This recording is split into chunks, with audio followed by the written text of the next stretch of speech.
प्रिय विद्यार्थियों, नमस्कार। मैं अनिल कुमार यादव, सहायक आचार्य राजनीति विज्ञान, राजकीय कन्या महाविद्यालय बहरोड। विद्यार्थियों, यूट्यूब चैनल के इस वीडियो में आपका हार्दिक स्वागत और अभिनंदन। विद्यार्थियों, आज के इस वीडियो में हम बीए पाठ द्वितीय के प्रथम प्रश्न पत्र विभिन्न राज्य व्यवस्थाओं के अंतर्गत जापान के संविधान के अंतर्गत जो वर्तमान संविधान है उसमें मंत्रिमंडलीय व्यवस्था की स्थापना पर चर्चा करेंगे। विद्यार्थियों, 1947 के 100वां संविधान द्वारा जापान में मंत्रिमंडलात्मक व्यवस्था को अपनाया गया है। यह बात इस तथ्य से स्पष्ट है कि संविधान द्वारा स्थापित शासन में मंत्रिमंडलात्मक व्यवस्था के सभी लक्षण इस प्रकार हैं। जैसे बात करें, राज्य का जो अध्यक्ष मात्र औपचारिक प्रधान होता है। विधायिका और कार्यपालिका के बीच घनिष्ठ संबंध देखने को मिलते हैं। मंत्रिमंडल का सामूहिक उत्तरदायित्व पाया जाता है और राजनीतिक सहजातीयता भी मंत्रिमंडल में देखने को मिलती है। इसके साथ ही प्रधानमंत्री के नेतृत्व में शासन व्यवस्था संचालित होती है। तो विद्यार्थियों, अब प्रत्येक बिंदु पर विस्तार से हम चर्चा करेंगे। सबसे पहली बात आती है, राज्य का अध्यक्ष मात्र औपचारिक प्रधान, head of the state only a formal head. अर्थात मंत्रिमंडलात्मक पद्धति की सर्वप्रथम विशेषता विद्यार्थियों यह है कि राज्य का अध्यक्ष मात्र औपचारिक प्रधान होता है और कैबिनेट की बैठकों में कोई भाग नहीं लेता है। जापान में भी सम्राट भारत के राष्ट्रपति या ब्रिटिश सम्राट के समान एक नामधारी अध्यक्ष है, अर्थात एक औपचारिक अध्यक्ष है। और विद्यार्थियों, प्रशासन के संचालन की जो वास्तविक शक्तियां हैं वो उत्तरदायी मंत्रिमंडल में ही निहित है। सम्राट राज्य और लोगों की एकता का प्रतीक मात्र है। वास्तविक शासक तो वहाँ की जो वास्तविक सत्ता है वहाँ के मंत्रिमंडल में निहित होती है। अब विद्यार्थियों, अगले बिंदु पर हम चर्चा करें, विधायिका और कार्यपालिका के बीच घनिष्ठ संबंध। तो विद्यार्थियों, जापान में कैबिनेट ब्रिटिश मंत्रिमंडल के समान ही डाइट का अभिन्न अंग है। प्रधानमंत्री डाइट के सदस्यों में से ही चुना जाता है और संविधान के अनुसार अधिकांश मंत्री डाइट के सदस्यों में से ही लिए जाने चाहिए। विद्यार्थियों, कैबिनेट डाइट के प्रति उत्तरदायी है और कैबिनेट तथा डाइट एक दूसरे के सहयोग से ही कानून निर्माण तथा प्रशासन संबंधी कार्य करते हैं। अर्थात जापान की वर्तमान कैबिनेट विधायिका से घनिष्ठ रूप से संबंधित है। तो यहाँ विद्यार्थियों ने देखा कि विधायिका और कार्यपालिका के बीच घनिष्ठ संबंध देखने को मिलता है।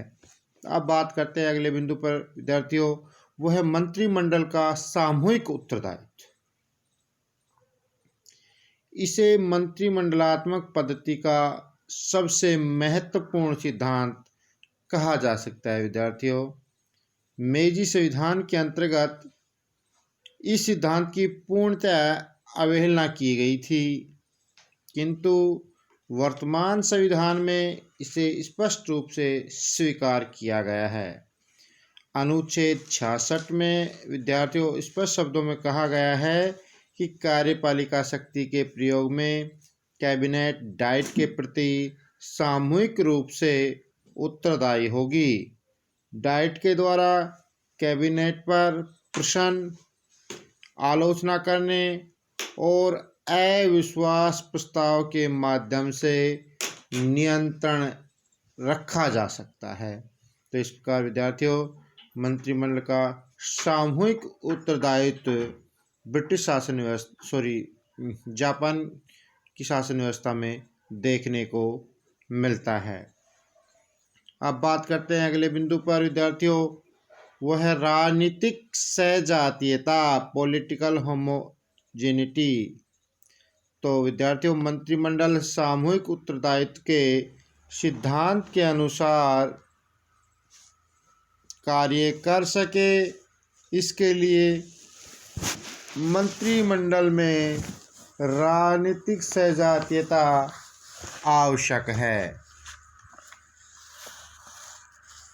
राजनीतिक सहजातीयता का तात्पर्य यह है कि सामान्यतः सभी मंत्री एक ही राजनीतिक दल में से लिए जाएं, जिससे उनके राजनीतिक विचारों में समानता हो और वे समान राजनीतिक कार्यक्रम के अनुसार कार्य कर सकें।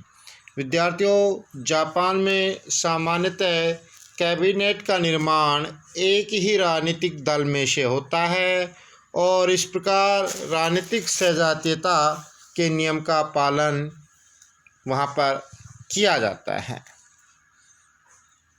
तो इस प्रकार राजनीतिक सहजातीयता भी ब्रिटिश मंत्रिमंडल में विद्यार्थियों देखने को मिलती है। अब बात करते हैं विद्यार्थियों अगले बिंदु पर, वह है प्रधानमंत्री का नेतृत्व, leadership of the prime minister.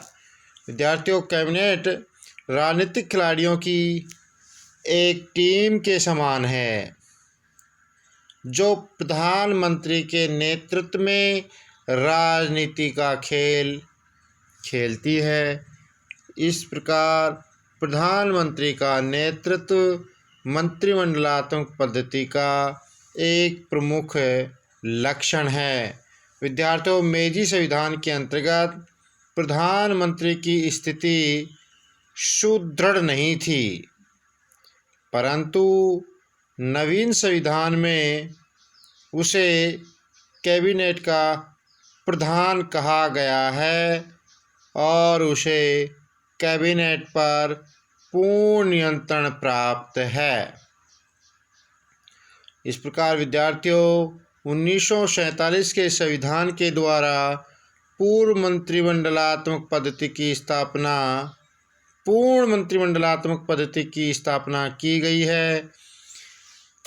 सन 1947 के संविधान के अंतर्गत जापान की सरकार कार्य रूप में चाहे भावना में उतनी न सही ब्रिटिश सरकार से बहुत मिलती है।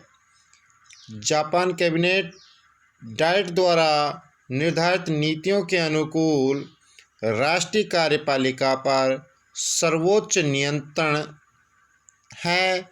कम से कम संवैधानिक ढांचे के दृष्टिकोण से जापान में उत्तरदायी शासन की स्थापना विद्यार्थियों हुई है। तो इस प्रकार एक बार संक्षिप्त रूप से देखें तो राज्य का अध्यक्ष मात्र औपचारिक प्रधान होता है।